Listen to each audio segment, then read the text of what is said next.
He was the kind of artist who could control a room without raising his voice, who could bend light, silence, and rhythm into a single color, purple. Prince built a myth so carefully that even his absence felt choreographed. And yet, in the final chapter, the most controlled man in pop history met something no genius can negotiate with: time. Here's the paradox that opens our case file. The world remembers Prince as limitless, an icon who could play what others could only imagine. But the last days of his life read like a story told in half-whispers, missing pages, and doors that stayed shut. Not because he was hiding a scandal for entertainment value, but because privacy was the armor he never took off. Tonight, we don't do cheap gossip. We do evidence, timeline, and the human truth behind the legend. Exhibit A, Paisley Park, a place built as a fortress for creativity, studio, sanctuary, and control room. In the early hours of April 2016, that fortress became the last location in a story nobody wanted to finish. The details were stark. Prince was found unresponsive at his Paisley Park estate in Chanhassen, Minnesota. The icon wasn't on a stage. He wasn't in a spotlight. He was alone in a space designed to protect him. And Exhibit B, the warning that didn't become a headline fast enough. Days earlier, his private jet made an emergency landing after he became unresponsive, and he was given a medication used to reverse suspected opioid effects. Public statements offered other explanations. The timeline stayed foggy. The myth stayed intact. Until it didn't. So the question isn't what happened. The deeper question is, when did the countdown actually begin? Because if you trace it back far enough, you don't start in April 2016. You start with a boy who learned early that control could feel like safety, and that silence could feel like power. Prince didn't come from silence. He came from music. He was born in Minneapolis to two working musicians, and even his name carried a kind of prophecy. Prince wasn't just a word, it was his father's stage identity, passed down like a spark meant to catch. In childhood, he didn't always feel comfortable wearing that spark. He sometimes used a nickname instead, as if he already understood that names can become cages. And early on, his body taught him another lesson. Health can be unpredictable, even when you're too young to have enemies. In that combination, music, identity, vulnerability, you can already see the first crack. The need to control what you can, because life will always keep one hand off the wheel.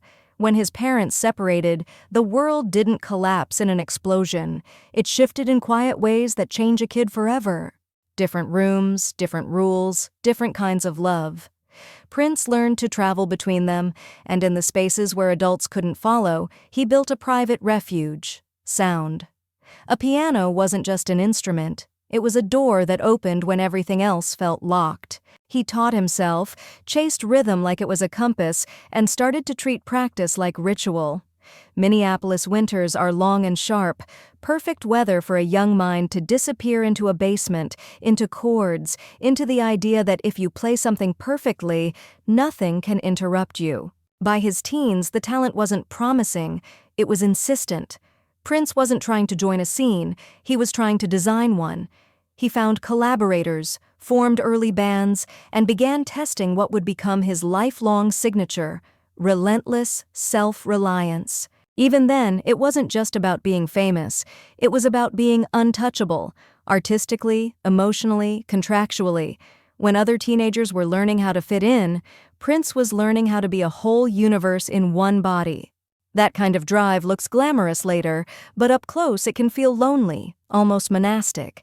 It produces brilliance, but it also teaches you to keep people outside the walls. And that's the turning point most biographies miss. Prince's origin story isn't only a gifted kid. It's a gifted kid who discovered that privacy is power. The less he explained, the more magnetic he became. The more he protected the work, the more the work protected him. That protective instinct would later become a myth-making engine, one that kept fans fascinated and kept strangers guessing. But it also planted the seed of something darker. If you never let anyone in, who notices when you're struggling?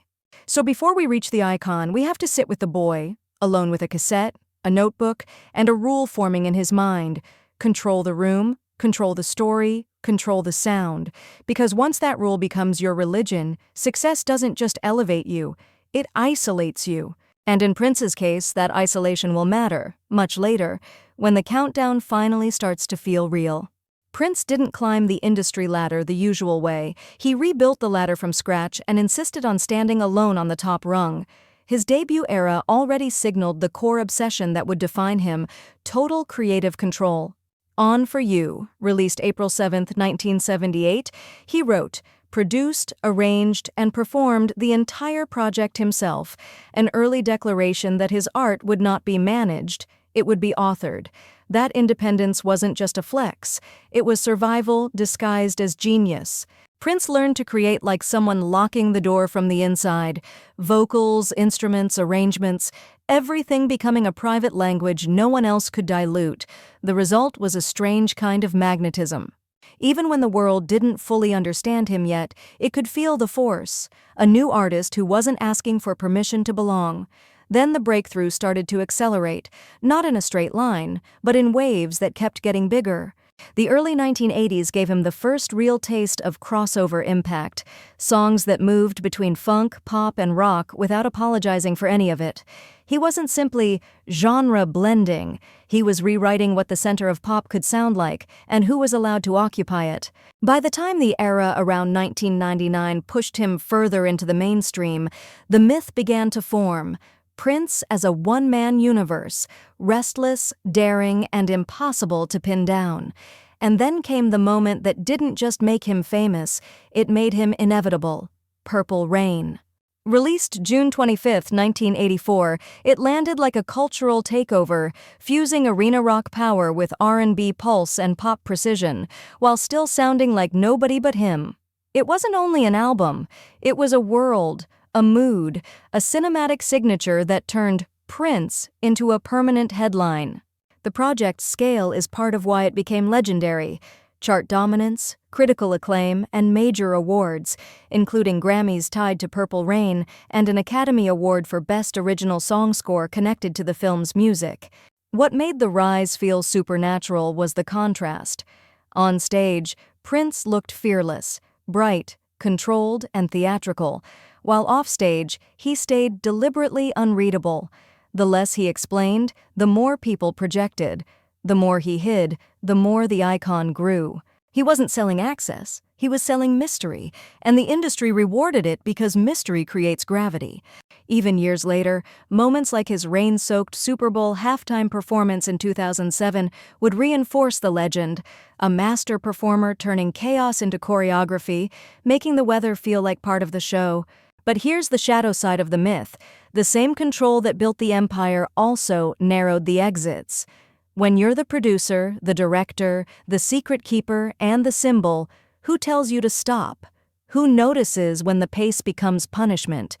Prince rose by becoming untouchable. And that's exactly what makes the next chapter so haunting. Because pressure doesn't always look like collapse. Sometimes it looks like consistency. Sometimes it looks like a genius refusing to slow down, while the body quietly starts collecting receipts. Prince didn't just chase perfection, he engineered it. In public, that looked like confidence. In private, it functioned like a system. Control the sound, control the image, control the narrative. The problem with a system like that is simple. The better it works, the less anyone questions it. People stop asking if you're okay because the machine keeps producing miracles. And when you're the machine, rest begins to feel like failure. This is where the myth versus human gap quietly widens, because the myth is always strong, always ready, always on time, while the human is getting tired behind locked doors. Exhibit C. The fight over ownership, the moment Prince made the prison visible. In the 1990s, he publicly battled the industry's grip on his work, a conflict that fueled some of his most dramatic symbolism, changing his name to an unpronounceable symbol and using the word slave as a protest message. The world often reduced it to Prince being Prince, but the deeper truth is darker and more relatable. When your art is your identity, losing control of it doesn't feel like a business problem. It feels like losing yourself. And then there was the other prison, privacy. Prince didn't just value it, he built an entire world around it. Paisley Park wasn't only a studio, it was a boundary line. Fans saw mystery and glamour. The case file sees something else too: insulation. The more you protect your inner life, the fewer people can notice when you're slipping. When a legend trains everyone to accept silence as normal, warning signs don't sound like alarms. They sound like, "That's just how he is." Pressure also came from the pace. Prince's reputation wasn't only about talent, it was about output, intensity, and the refusal to slow down. He could create at a rate that made other artists look like they were standing still, and that ability fed the myth: limitless, tireless, unstoppable. But high output has a hidden cost. The body becomes a backstage worker that never clocks out. And when you're famous enough, people don't demand your health. They demand the next moment. This is where the file turns quietly painful. Accounts over the years described Prince dealing with physical pain, including hip problems, and media reports mentioned a hip procedure around 2010. The details can be messy in public coverage, but the meaning is clear: the body was speaking. And in a story like this, pain is not just pain, it's a pressure multiplier. It changes sleep, changes movement, changes mood, changes how isolated a person can become without anyone realizing. So by 2016, Prince was still doing what he always did, controlling the room. His piano and A microphone shows stripped everything down to the essentials: just him, the instrument, and the audience, total creative control in its purest form. But there's a haunting flip side. When you reduce the stage to one person, there's nowhere to hide. The myth has no shield, and the human has no backup. And that's when the timeline begins to tighten, because in April 2016, the case file stops feeling like history and starts feeling like a countdown. April 2016, the case file stops feeling like a legend's biography and starts reading like a clock you can hear in the dark. What the public saw was still Prince, composed, private, in control.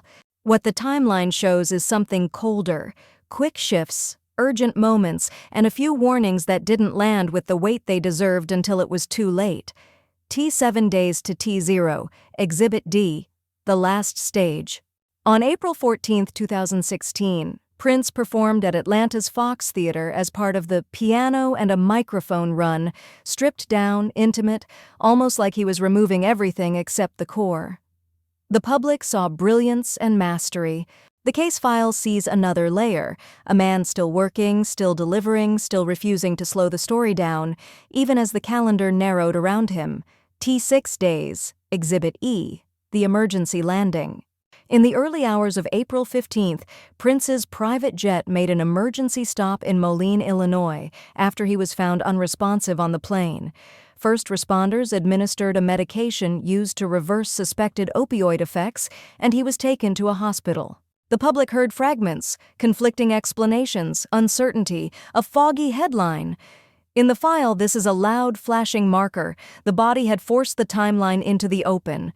T5 days, the myth fights back. On April 16th, Prince hosted a dance party at Paisley Park and made a brief appearance, showing off a new purple piano, reassuring fans with that famously cryptic calm.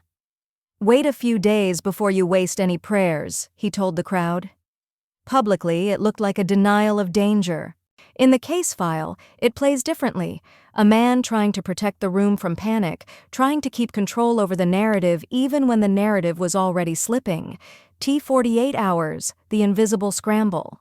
Later reporting and investigative documents describe medical attention and prescriptions in the days right before his death, but not a clean, confident resolution, more like a rushed attempt to stabilize a situation that had already become volatile. The key detail isn't sensational, it's human. When someone's entire life is built on privacy and self-management, asking for help can arrive late, quietly, and without witnesses. T0, the silence. On April 21, 2016, Prince was found unresponsive at Paisley Park in an elevator, offstage, away from the myth. Authorities later stated the cause of death was fentanyl toxicity, ruled an accident. It's the most brutal contrast in the whole file. A man famous for sound, ended by silence in the one place designed to keep him safe. Now we step into the final section of the case file: what survived after the last note, the legacy, the lesson, and why Prince still feels like a warning written in purple light. After April 21st, 2016, the world kept playing Prince. But the listening changed. The myth didn't vanish. It sharpened into something almost unbearable because his absence felt like a locked door that no one was allowed to open. He was the kind of artist who could control a room without raising his voice, who could bend light, silence, and rhythm into a single color, purple. Prince built a myth so carefully that even his absence felt choreographed. And yet, in the final chapter, the most controlled man in pop history met something no genius can negotiate with: time. Here's the paradox that opens our case file. The world remembers Prince as limitless, an icon who could play what others could only imagine. But the last days of his life read like a story told in half-whispers, missing pages, and doors that stayed shut. Not because he was hiding a scandal for entertainment value, but because privacy was the armor he never took off. Tonight, we don't do cheap gossip. We do evidence, timeline, and the human truth behind the legend. Exhibit A, Paisley Park, a place built as a fortress for creativity, studio, sanctuary, and control room. In the early hours of April 2016, that fortress became the last location in a story nobody wanted to finish. The details were stark. Prince was found unresponsive at his Paisley Park estate in Chanhassen, Minnesota. The icon wasn't on a stage. He wasn't in a spotlight. He was alone in a space designed to protect him. And Exhibit B, the warning that didn't become a headline fast enough. Days earlier, his private jet made an emergency landing after he became unresponsive, and he was given a medication used to reverse suspected opioid effects. Public statements offered other explanations. The timeline stayed foggy. The myth stayed intact. Until it didn't. So the question isn't what happened. The deeper question is, when did the countdown actually begin? Because if you trace it back far enough, you don't start in April 2016. You start with a boy who learned early that control could feel like safety, and that silence could feel like power. Yet the music stayed outside the door like evidence that can't be erased. The fearless genre hopping, the surgical pop instincts, the funk pulse, the rock fury, the tenderness he could hide inside a single chord change. Prince didn't just make hits. He built a vocabulary that modern pop still speaks, often without admitting where the language came from. Paisley Park, once a fortress, became a place people walk through with lowered voices. Not because it's spooky, because it's intimate. You can feel the strange contrast there. A studio designed for control and creation, now carrying the weight of what couldn't be controlled. It turns the case file into something human. The icon was never only the spotlight. The icon was also the solitude that made the spotlight possible. And here's the hardest truth. Legacy After Dark can say, without turning cruel, Prince's story warns us that control can be a masterpiece maker and a help delayer at the same time. Privacy can protect your art, but it can also hide your pain until the timeline becomes a countdown. The world loved the mystery. The mystery loved the silence. And silence, sometimes, wins. So we close the file where we opened it. A genius who could command sound, met an ending shaped by quiet. If this story stayed with you, comment one Prince song title that feels like truth to you, the one you'd play if you only had one track left. Like the video for more respectful deep dives, and subscribe, because the next case file won't ask for gossip. It will ask the same question Prince leaves behind in purple light. What does fame cost when nobody is allowed to see you break?